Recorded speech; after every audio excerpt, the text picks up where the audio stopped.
Je viens au marché très souvent pour payer des petits trucs pour ma famille.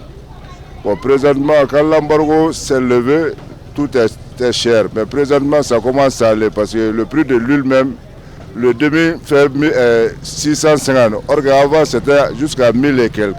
Bon, maintenant, ça commence à aller. Le gouvernement a pris sa décision. Vraiment, ça commence à aller. Parce qu'avant, on payait l'huile à 1000 et quelques, le litre, à 1600, 1800. Mais présentement, quand on trouve le demi à 650, c'est vraiment raisonnable. Bon, le prix de sucre aussi, c'est vraiment raisonnable au marché maintenant. Parce que le kilo fait 600 francs. Donc, ce que le gouvernement malais a décidé présentement, ça commence à aller. Pour les commerçants, il faut qu'ils décident de réduire leur prix, de réviser leur prix, parce que le gouvernement a pris beaucoup de sanctions pour ça. Il faut que les commerçants prennent leurs dispositions, essayent de voir, parce qu'on est dans un pays pauvre. Hein. Il y a beaucoup de gens, le prix de condiment ne dépasse pas 1500 à 2000 francs. Bon, la viande, ça coûte cher. Tout le monde ne peut pas manger la viande maintenant, présentement. Le poisson aussi, ça coûte cher. Mais les autres produits, les petits trucs là, leur prix, c'est raisonnable. Selon moi, rien n'a changé. Je pense que les choses même s'empirent de jour en jour. Parce qu'on ne peut rien acheter maintenant. Ce que tu achetais, on pouvait acheter à 500 francs, maintenant on peut nous dire 1000 francs ou 1500 francs. Le marché est vraiment cher. La levée des sanctions n'a pas eu vraiment d'impact sur le prix des denrées alimentaires. Moi, je suis venue acheter mes légumes. Je suis une femme au foyer qui travaille.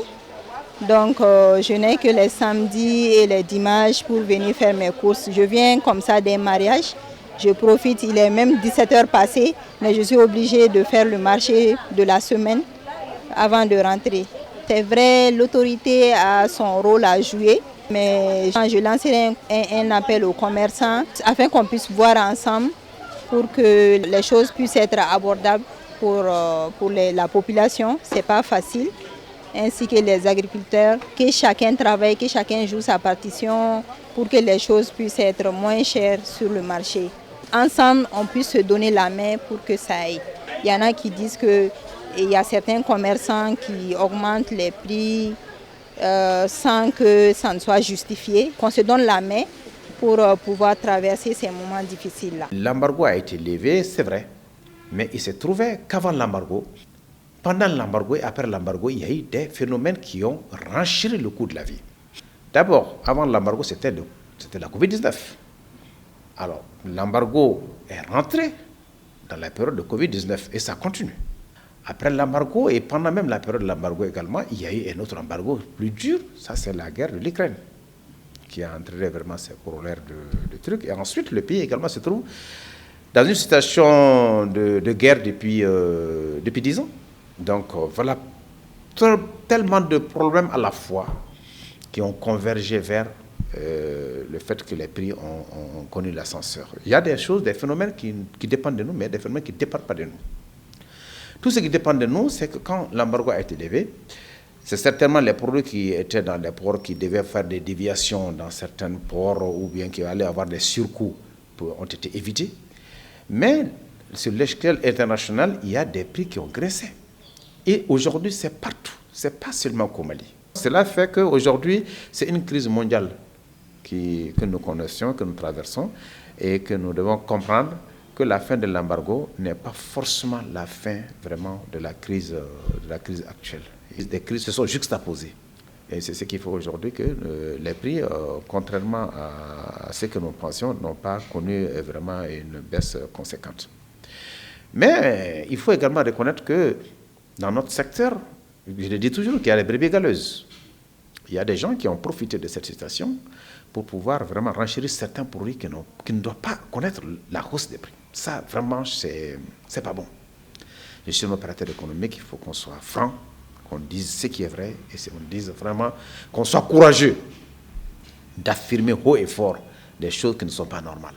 Des piments qu'on produit dans le champ, de l'oignon qu'on produit, de la pomme de terre, souvent qui sont qui sont produites sur place ont connu des hausses qui ne sont pas des hausses normales. Donc là aussi, il faut être franc. Et là, j'en appelle vraiment à un sursaut de conscience des différents opérateurs économiques qui sont dans ces secteurs-là. Que quand un produit n'est pas frappé par une sanction ou par un effet qui puisse donner la preuve de sa hausse, il ne faut vraiment pas l'appliquer parce qu'il y a une hausse. La solution peut être trouvée. Elle ne peut pas aller certainement dans le sens qu'on recherche tout de suite, c'est-à-dire avoir les anciens prix. Peut-être on ne pourra pas. La baisse, peut-être pas totale, mais à un certain niveau vraiment acceptable. La concertation entre les différents secteurs, État, secteur privé, est nécessaire.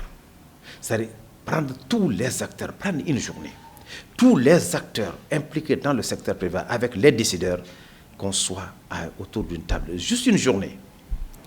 Nous pourrons en ce moment faire sortir un certain nombre de choses. Parce qu'il y a des faux frais qu'on utilise souvent dans les corridors qui renchérissent le coût des marchandises.